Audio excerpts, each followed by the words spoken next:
as you can see, I've already started tearing this thing apart. I'm so busy this morning I forgot to update everybody on what's going on. So it's Tuesday, and we're leaving on Thursday to head to Newport for the race. And I was checking systems yesterday. I showed y'all where I diagnosed the batteries on the generator. Generator runs. Generator runs good. Air conditioner runs off the generator. All the systems work off the generator that are supposed to. The gas is good. The only thing that was left to check was our water. And I'm pretty sure we're going to be off the grid. I think we've got to be self-contained at Newport. But I started filling up the water tank yesterday, and there was a leak. What's going on out here? Golly. Anyway, I started filling up the water tank yesterday to check the water system, make sure the pump works and everything, and there was a pretty good leak out of the bottom of the RV. I was like, yeah, that's great. I had a gridiron meeting last night. I had podcast last night, and no time to get it worked on and figure out what's going on. But I did get to crawl under there, and I'll show y'all that later. I crawled under there and found that there's a little bit of damage to the front right corner of the water box, or the I'm hoping that I get this floor out. Underneath it is my water and my fresh water, and I'm hoping when I get in there that everything is good. So by good, what I mean by good is I can pull out the freshwater tank and put a new one in it and get it going before this weekend, because my wife is already not looking forward to having no shower or no fresh water on tap for the weekend. But we'll deal with that. It'll be what it is. We got air conditioner, so the hard part is going to be dealt with. But anyway, I'm going to tear this apart. I don't know how to. This is my first time. I'm not an RV tech. I've worked on RVs in the past, but usually they're a little bit more serviceable than this one appears to be. On the bottom, everything is riveted on the bottom. It's like encased in a metal container, and everything is riveted from the inside. So I thought I was going to be able to pull it from the bottom. There's really not any information online about it, but it's kind of what I thought I was going to be able to do. Not a chance. We're gonna do it from the top and see what happens, and hopefully we'll be able to get a tank and get something going. Got the champ out here with me this morning. All right. Well, I'm gonna get to it. I've already started, actually. I pulled the chairs out and then I remembered, no, I'm supposed to be recording this.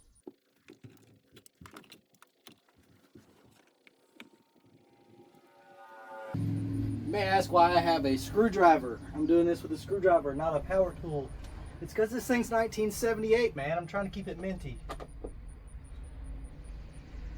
I tend to overdo it with the power tools, especially on the finer stuff like this here, where I know that there's not a lot of back. I know I could pull them out with it, but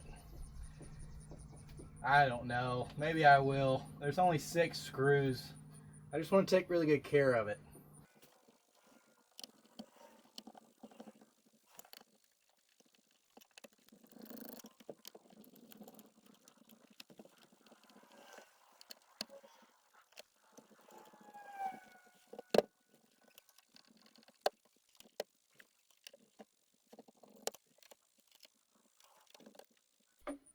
Okay. Maybe I should have used my nut driver on that. Maybe not. Oh, there's more up there. Yeah, I'm going to get the nut driver. It's going to take way too long with the screwdriver. I forgot how important time was today. Got the old Milwaukee.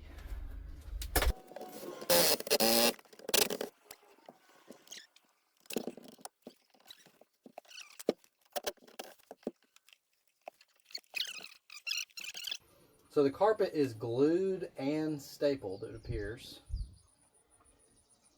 I don't want to rip it because we're going to go back with it for now. Probably not going to keep carpet just because it's It's a good sound deadener, but I'd rather put sound deadener down and then put floor on top of it. Yeah. What were you saying? Dang.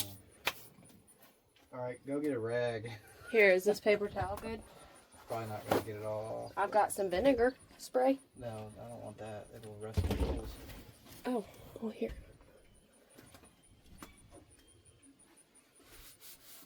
Make sure there's no black on it. No sense in getting dirty here. Had a buddy come over and use my shop. I won't call his name because he's one of my best friends. I don't want to shame him. But he did use my flat bar that I don't use on cars. So now it's greasy. But in his defense, I do keep a lot of these tools in the same toolbox with my automotive tools, so.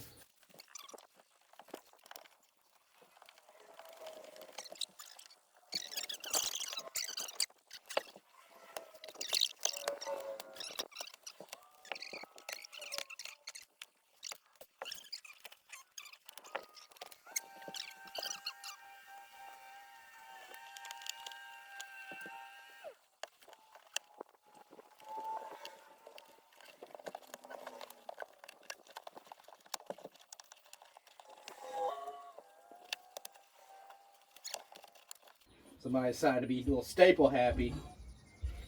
I'm not mad though. I'm not mad. I do wonder why they put carpet in RVs.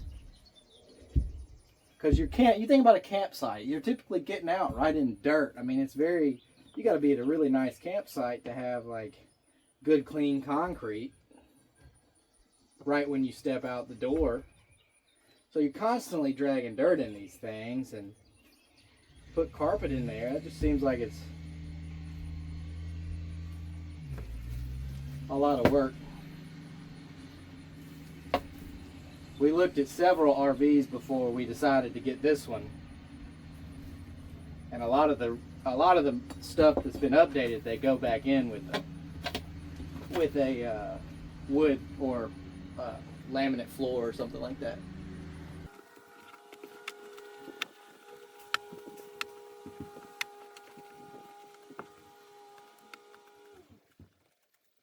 Okay, well, I'll update you when I get the rest of this going, but we're not even going to put all this footage in there anyway, so I'll get it torn down and get the thing started back up. Be nice to listen to a podcast for a little bit anyway, so. Alright. Well, I recorded the slowest, most boring part of the whole process. Carpet came right up, pulled out the floor.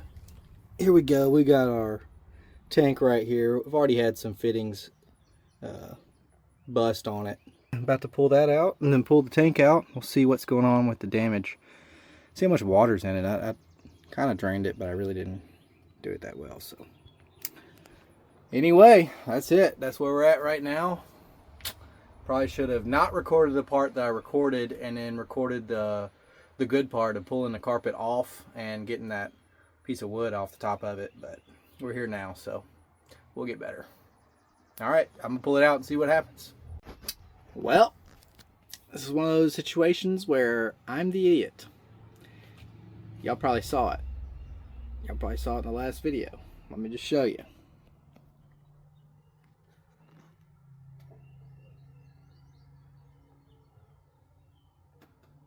See that hose?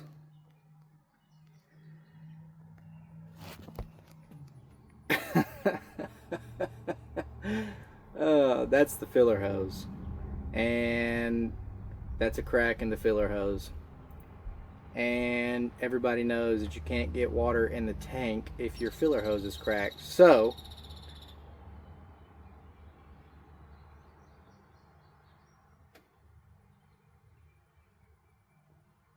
I don't know. I don't know if we're going to be pulling the tank out or not. That'd be kind of nice if that was the case. I think what I'm going to do is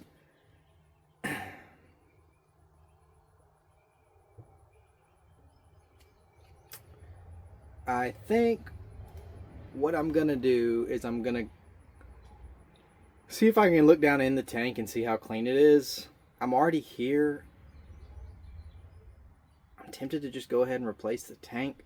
There's no date that I can see on the tank to let me know kind of what the timeline's looking like. If it's full of algae, I'm probably going to swap it out. But I'm also tempted to go ahead and run the hose in here and fill the tank up and see what, I mean, I could probably clean the tank out pretty easy now that I have full access to it. So I may pull the tank and clean it. I don't know. We'll see. But definitely got a leak from the filler hose. That's the problem. So no wonder no water got in the tank. It's because it wasn't going to go all the way to the tank. So we'll get a new filler hose. That's going to be easy to replace. Won't be a problem at all. The fitting I busted in the pump supply line, or pump return, I'll show you. I'll have to get a new one here because I busted that, but I'm pretty sure I think that's a serviceable fitting. So yeah, I may go get my bore scope, look down in there, send it down in the hole and see what happens. Everything else looks okay. I've got a little bit, I noticed down in the bottom, where's my flashlight? Down in the bottom, I've got a little bit of moisture right down in there, and I don't know if that's from the leak or if that fitting, that's the drain. Let's see if I can get this thing to focus right down there. Where's my flashlight? There we go. That's the drain down there. I can't tell if that fitting is leaking or what. So anyway, that's where we're at, and we'll regroup and see. I mean, I still had to pull the floor, so I don't really feel that bad about it, but I did completely miss. I showed y'all the video. I did not even pay attention to this crack right here in this hose before I videoed it. I mean, it's smoked. It's done. It's toast. So, all right. That's that. We'll see what happens. I'll let y'all know.